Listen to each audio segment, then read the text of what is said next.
Last live stream, someone asked what were some of the things that I found were uh, inexpensive, surprisingly inexpensive, and surprisingly expensive. So I'll run through this real quick one more time.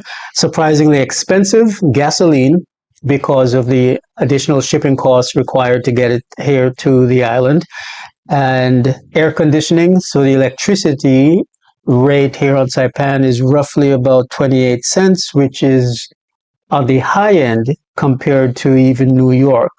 New York's kilowatt per hour rate is somewhere between 23 and 28. Here on Saipan, we have a base rate and a fuel adjustment base rate of 9 cents and a fuel adjustment rate of 19 cents, which works out to 28 cents per kilowatt hour.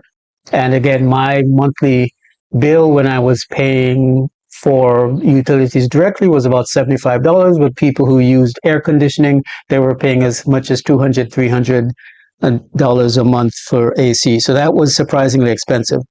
And on the cheap side, surprisingly cheap, local food, if you buy it at the farmer's market and if you buy it at the Garapan public market, you'll find that the local food is surprisingly cheap.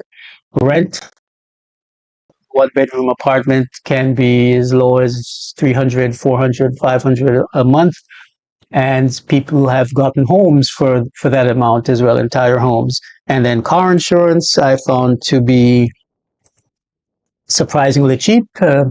Liability insurance for used Corolla was about less than $200 a month, and full coverage for $200 a year, and for full coverage roughly about $400 per year for full auto coverage.